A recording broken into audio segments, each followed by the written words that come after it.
चलिए हो जाते बाद में। कहाँ गए अथी, कहाँ मार्कर इधर। चलिए इधर कहाँ तक हो गया था?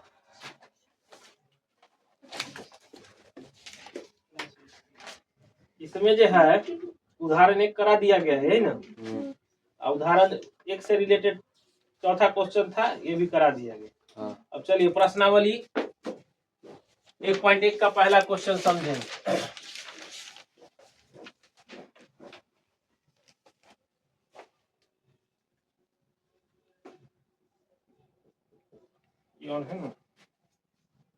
चलिए देखा जाए।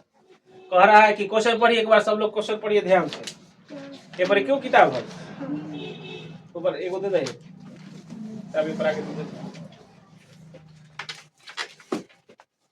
चलिए कह रहा है कि क्या शून्य एक परिमेय संख्या है? कल बताए थे शून्य परिमेय संख्या क्या परिमेय संख्या? शून्य क्या है, परिमेय क्या परिमेय?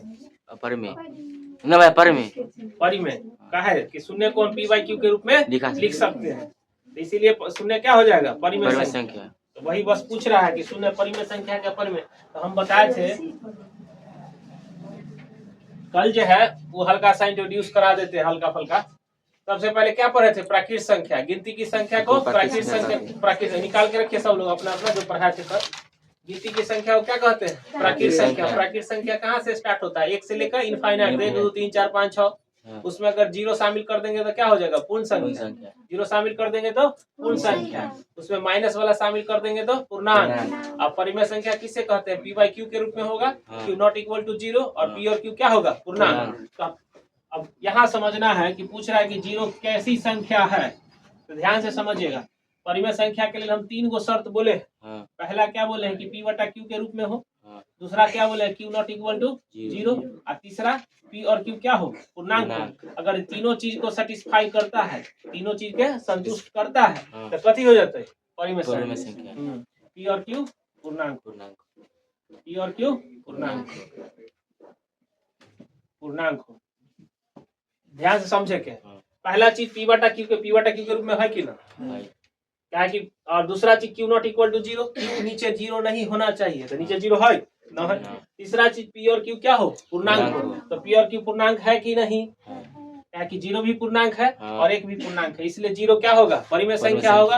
और 0 को हम p/q के रूप में लिख सकते हैं। तो पहला का आंसर क्या हो जाएगा कि शून्य एक परिमेय संख्या है और इसे हम p/q के रूप में लिख सकते हैं। बस हो गया, दूसरा बात खत्म। अब दूसरा क्वेश्चन पर आइएगा, तो बोल रहा है 3 और 4 के बीच परिमेय संख्या निकालें।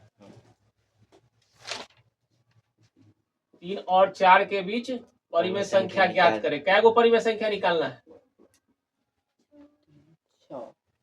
के बीच 6 परिमेय संख्या, 6 परिमेय संख्या ज्ञात करें, यही क्वेश्चन। तो पहला क्वेश्चन बन जाएगा ना? पहला क्वेश्चन में कोई डाउट? चलो अब आइए आते हैं दूसरा क्वेश्चन।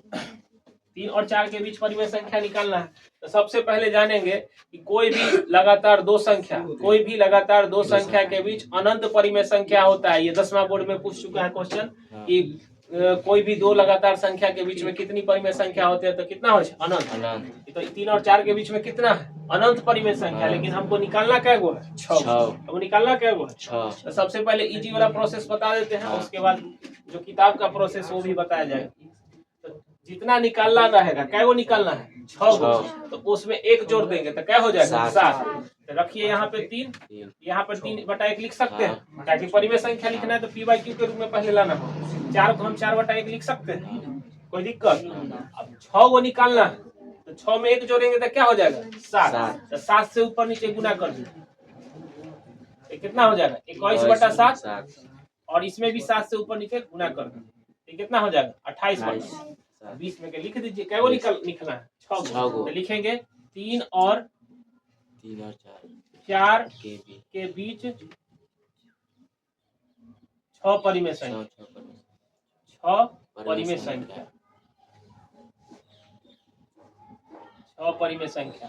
तो सबसे पहले स्टार्ट करें 21 के बाद क्या होता है? 22। 22/7। उसके बाद 23/7। उसके बाद 24/7। उसके बाद 25/7। उसके बाद 26/7। उसके बाद 27/7। बस 3 3 6 हो गया। तो ये सबसे इजी प्रोसेस। तो अभी ये क्वेश्चन उतारिए और एक क्वेश्चन है आप लोग को कि 6 और 7 के बीच 8 गो परिमेय संख्या निकालना है। 6 और 7 के बीच कितना? 8 परिमेय संख्या निकालना।